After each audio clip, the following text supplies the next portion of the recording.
10 வயது சிறுமியை கழுத்தறுத்து கொலை செய்ய முயன்ற நபர் மீது போக்சோ வழக்கு பதிவு செய்ய வலியுறுத்தி சேலம் சரக காவல்துறை துணைத் தலைவரிடம் பெற்றோர் மனு அளித்துள்ளனர். நாமக்கல் மாவட்டம் திருச்செங்கோடு பகுதியைச் சேர்ந்த செந்தில்குமார் என்பவர் தனியார் மென்பொருள் நிறுவனத்தில் பணிபுரிந்து வருகிறார். இவர் கடந்த சில தினங்களுக்கு முன்னர் தனது வீட்டின் அருகே விளையாடிக் கொண்டிருந்த 10 வயது சிறுமியின் கழுத்தில் கத்தியால் வெட்டியுள்ளார். அப்போது இதை தடுக்கச் சென்ற 2 நபர்களையும் அவர் கத்தியால் வெட்டியதாக கூறப்படுகிறது.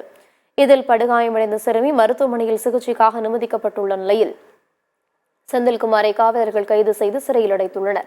இந்நிலையில் செந்தில்குமாரை மனநோயாளி என கூறி காவலர்கள் காப்பாற்ற முயல்வதாகவும் செந்தில்குமார் சிறுமியை பாலியல் கொடுமை செய்ய முயன்றதாகவும் சிறுமியின் பெற்றோர் தெரிவிக்கின்றனர். எனவே செந்தில்குமார் மீது போக்சோ வழக்கு பதிவு செய்து தங்களின் மகளின் மருத்துவத்திற்கு தமிழக அரசு உதவ கோரி சேலம் சரக காவல்துறை துணைத் தலைவர் பவானீஸ்வரியிடம் பெற்றோர் கண்ணீர் மல்க கோரிக்கை மனு வழங்கினர். பாப்பா புழுவா துடிச்சிட்டு இருக்கா உயிருக்காக. அது யாருக்குமே அந்த நிலைமை வந்துடக்கூடாதுன்றதுக்காக நாங்க இவ்வளவு தூரம் வந்திருக்கோம். என் பிள்ளைக்கு எப்படியாவது இன்னும் உயிர் பிச்சை கேட்கறதுக்காக ஐயா வந்திருக்காரு.